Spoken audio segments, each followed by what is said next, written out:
So you already mentioned where we can kind of see this idea of like a past life showing up on the chart.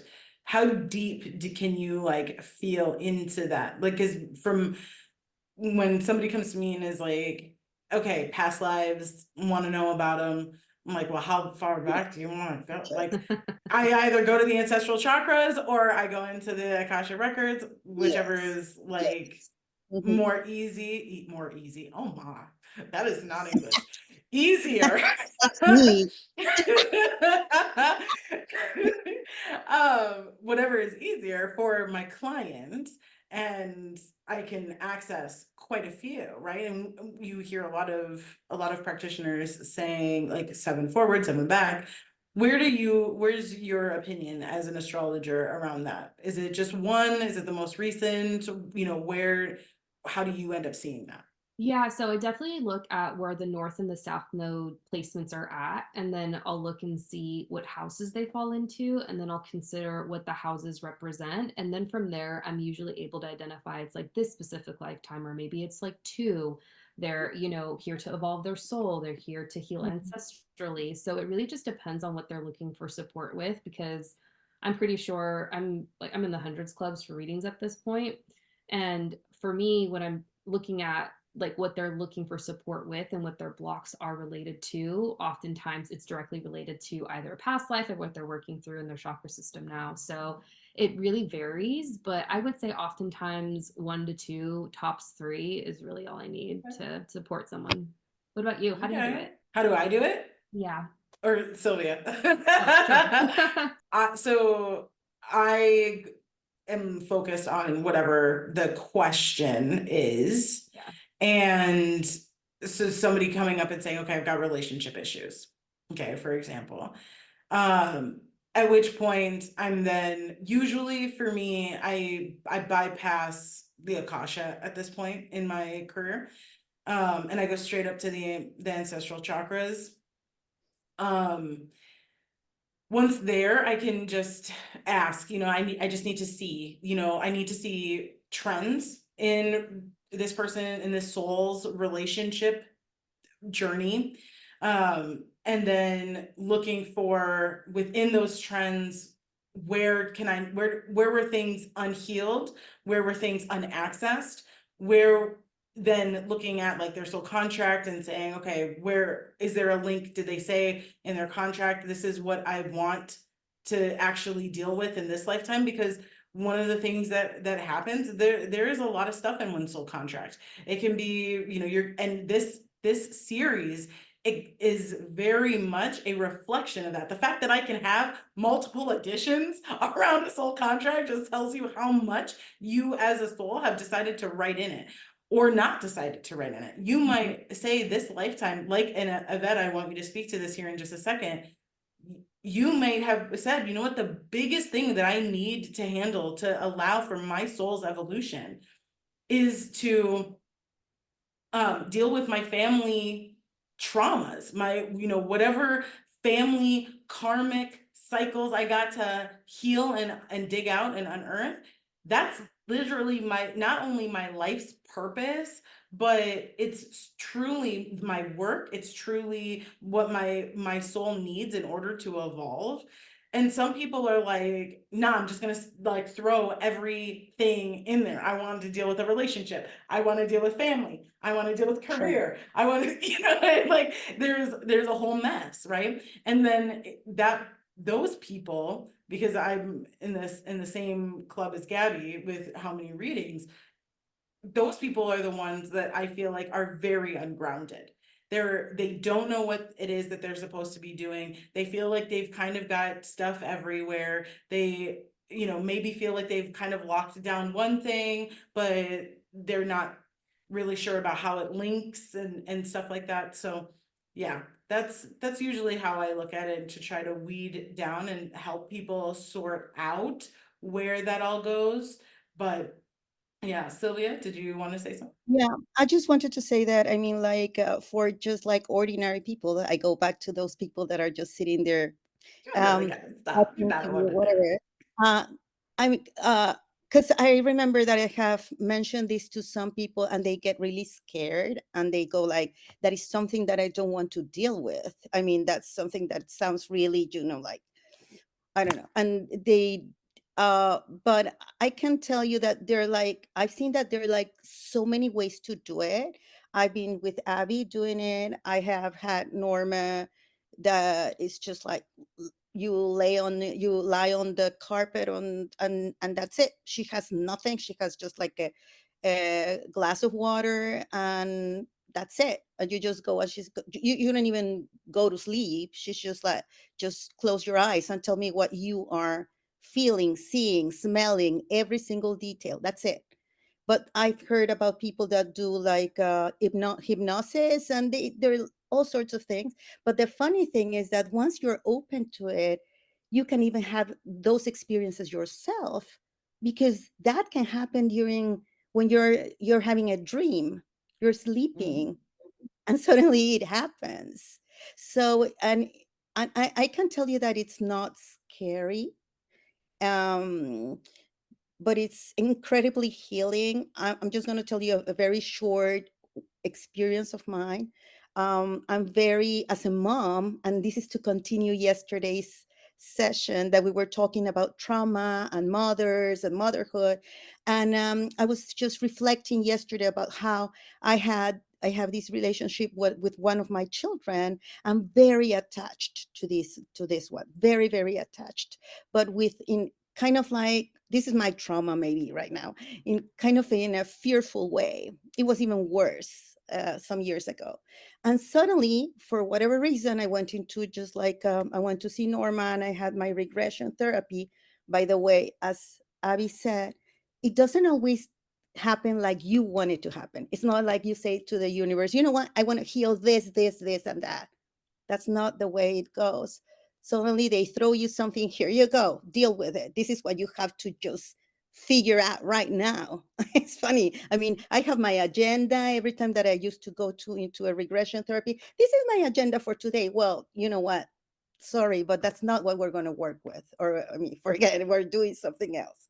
So I remember this time I was just like, I didn't even know what was going to happen. So I remember just being in a very like kind of a village. It was like a fisherman village. It was a very little town. And I remember I saw my son, and he was my brother. He was my older brother. And I was like a 6-year old little kid. And he was taking care of me. He was in charge of my well-being and everything else. And I remember that we were standing by the seashore and he decided he was going on a fishing trip. So he went on a boat, and I saw myself very little compared to him, and I was waving goodbye. And suddenly I knew that he never came back. He never came back. I don't know. I didn't see the rest of the story because it's not like a movie. I just like, but deep inside, I could feel the pain and the grief of not seeing him again, ever again. And then I, I, I mean, kind of, I then opened my eyes and I went like, I started crying and I went like, of course, that makes sense. No wonder I have that attachment and fear of this kid, because I feel that every time that I let go of him, he's not going to come back. But you know what? I think the most important lesson of this is that happened in the past. It doesn't mean that it's going to happen in this life, but we drag that energy, we drag those past experiences with us. And that's where we have to be aware that, I mean, like, no, you, as Yvette says, we can heal those past lives and those past, I mean, everything that has been like in the past, we can heal it. And it doesn't have to repeat itself today. For you, what was the thing that obviously knowing about it, being aware of it was very helpful. How did you then get over. I'll use that because Mhm. I don't really even like that term, but we'll use it. Yeah, Or heal. That's a better one. Let's go with yeah. that. How did I you can heal tell. that attachment so that you're living a life that where it's not fearful for you to let him be and live I his can own tell life? you as Kara that I don't have the things sorted out yet, but I do know that when I see myself falling into that pattern again and really stressed out and panicking, I go like, okay, snap out of it. Okay, remember that there's a pattern. Remember that, okay, so just get over it. Just let him go, whatever it is. I mean, you've been together for a long time. I'm sure that I've been together in more than one life with him. So just relax. I mean, and just get over it and go and do something else. Right? Like distraction being Yeah. a good one for you. I and I'm sure that through the rest of this conversation we'll get to other people's like kind of ways of coping, but I do want people to be able to take away things from this conversation when it comes to when it comes to how to heal these things, because that is one of the things that I called out, right? This idea of like, we're going to present this to you. Now you know it's there, but we need things, we need ways, right? Ways to heal. And so on a scale of 0 to 10, how effective is telling yourself to get over it? Just let it go. How is that working for you? How effective is that? Are you asking me? Yeah. Oh, maybe maybe a 5, but then I have Abby and I have all other people, my therapist, and and it's okay. It's okay to have all these people in your life, because sometimes there's a lot of taboo about like, oh my lord, I mean she's in therapy and she goes to all these people and she does like um I don't know, like your chart and your it's okay. I mean, it's okay to do all that. um and I do have resources like you guys. I just find people, I find resources, I read, I pray, I meditate, I do yoga, I'll journal, I'll do almost everything that I find. I mean, like that comes my way. No, that's good. And the reason why I ask that is because we all have to be aware, right, of the practices that we have. Because a lot of people will do practices because somebody told them to do it or because it's trendy in the moment, right? We all know about when yoga decided to hit the world stage, having been done for probably millennia or thousands of years Mhm. before, but being done in a very specific and very Yes. spiritual in some people's practices way, and then it got trendy and now all of a sudden it's just an exercise. And Yes. so then when people are using that saying, well, I do yoga and but it doesn't really work for me, well, my question then is, well, you being aware of that, why do you keep doing it? Like in this idea that it's going to be helpful for you, when we have to understand where our gaps are and in the practices that we use to help us to heal, right? If it's not working for you, there's a reason why. And that's not to say that it can't be helpful, right? It's not to say that yoga can't be helpful for you, but the way in which you're doing it, the intention of which you're putting behind it, something's not clicking, right? And Yes. once you can fix that, it may work for you. It may also be something that just doesn't work for you, and you got to find something else, right? Yes. Yes. So Yvette, going back to or continuing this, I guess, because this is also in relation, everything Sylvia was just saying is a part of family trauma, drama, history, wounds, right? You came into this life with a very like real want in your life for your soul to heal generational traumas for you. Why do you think that is, one? And two, what is the biggest thing for you that has helped you to heal? Well, first I want to say I didn't choose this.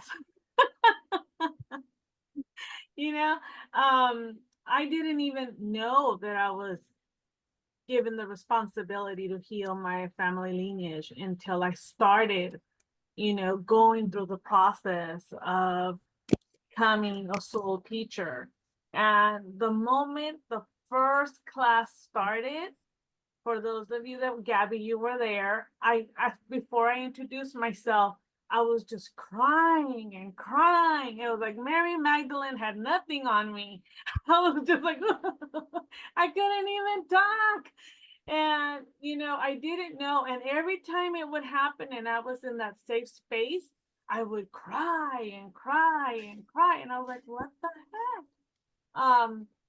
So finally, I had a session with Christine and she told me what was happening. And so I don't remember choosing this. My ancestors chose me because they felt that I had the strength to hold the process and the strength for them to go ahead and give me this responsibility.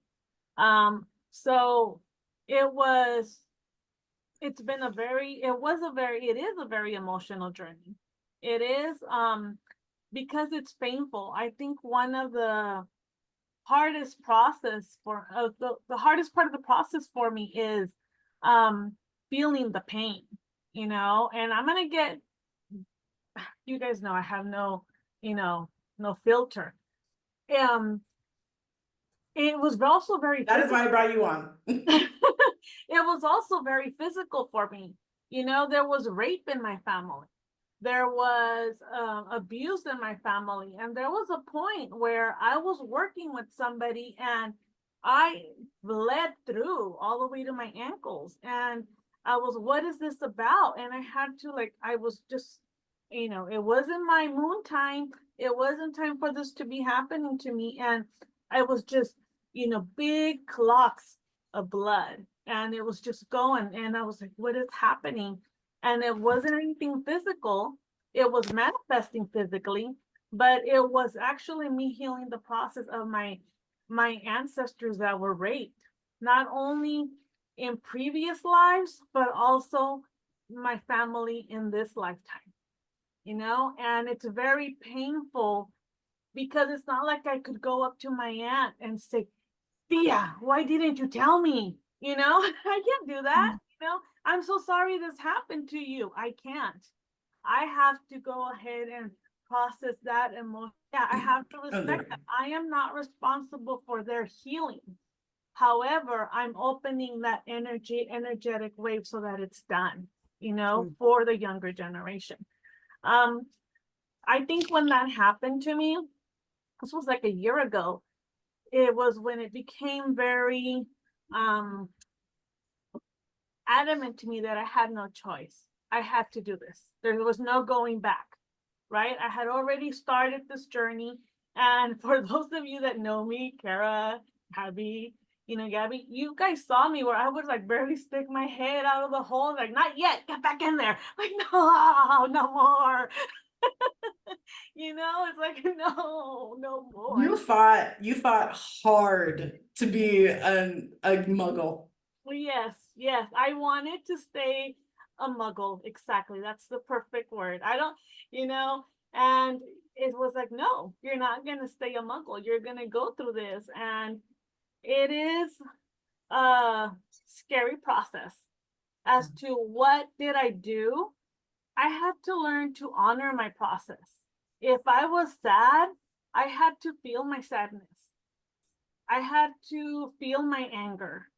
And if I didn't know why I was angry, it was just you know what? I just feel really angry right now, and I'm going to give myself permission for this hour to be angry. Leave me alone. Don't talk to me, because right now I have a serpent tongue.